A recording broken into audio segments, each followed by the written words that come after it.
ಬಳ್ಳಾರಿ ವಿಎಸ್ಕೆ ವಿವಿಯಲ್ಲಿ ಘಟಿಕೋತ್ಸವ ಹಗರಣಕ್ಕೆ ಸಂಬಂಧಪಟ್ಟಂತೆ ಇಬ್ಬರು ಗುತ್ತಿಗೆ ನೌಕರರ ವಿರುದ್ಧ ಎಫ್ಐಆರ್ ದಾಖಲಾಗಿದೆ. ಹೌದು, ವಿಜಯನಗರ ಶ್ರೀಕೃಷ್ಣ ದೇವರಾಯ ವಿಶ್ವವಿದ್ಯಾಲಯದಲ್ಲಿ ಘಟಿಕೋತ್ಸವ ಪ್ರಮಾಣಪತ್ರ ಹಗರಣದಲ್ಲಿ ಕೊನೆಗೂ ಎಫ್ಐಆರ್ ದಾಖಲಾಗಿದೆ.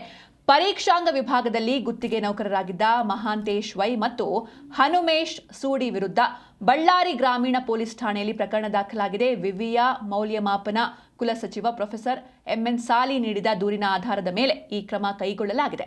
ಆರೋಪಿಗಳಾದ ಮಹಾಂತೇಶ್ 2012ರಿಂದ ಹಾಗೂ ಹನುಮೇಶ್ 2022ರಿಂದ ಪರೀಕ್ಷಾಂಗ ವಿಭಾಗದಲ್ಲಿ ಕಾರ್ಯವನ್ನು ನಿರ್ವಹಿಸ್ತಾ ಇದ್ರು.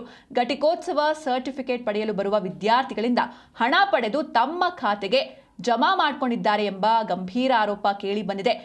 ಕೆಲ ವಿದ್ಯಾರ್ಥಿಗಳಿಗೆ ನಕಲಿ ಘಟಿಕೋತ್ಸವ ಸರ್ಟಿಫಿಕೇಟ್ ನೀಡಿರುವುದು ಕೂಡ ಬೆಳಕಿಗೆ ಬಂದಿದೆ. 2025ರ ಫೆಬ್ರವರಿಯಲ್ಲಿ ಒಬ್ಬ ವಿದ್ಯಾರ್ಥಿ 8,500 ರೂಪಾಯಿ ಪೇ ಮಾಡಿದ್ರೂ ಕೂಡ ಪ್ರಮಾಣಪತ್ರ ಸಿಗದ ಹಿನ್ನೆಲೆಯಲ್ಲಿ ನೀಡಿದ ದೂರು ಈ ಹಗರಣವನ್ನು ಬಯಲಿಗೆ ತಂದಿದೆ. ಬಳಿಕ ನಡೆದ ಪ್ರಾಥಮಿಕ ತನಿಖೆಯಲ್ಲಿ ಸುಮಾರು 4 ಲಕ್ಷಕ್ಕೂ ಹೆಚ್ಚು ಹಣ ಮಿಸ್ಯೂಸ್ ಆಗಿರೋದು ಪತ್ತೆಯಾಗಿದೆ. ಘಟಿಕೋತ್ಸವ ಪ್ರಮಾಣಪತ್ರ ಹೆಸರಲ್ಲಿ ಮಹಾಂತೇಶ್ ಖಾತೆಗೆ 18 ಲಕ್ಷಕ್ಕೂ ಹೆಚ್ಚು ಹಣ ಜಮೆಯಾಗಿರುವ ಶಂಕೆ ಕೂಡ ವ್ಯಕ್ತವಾಗಿದೆ.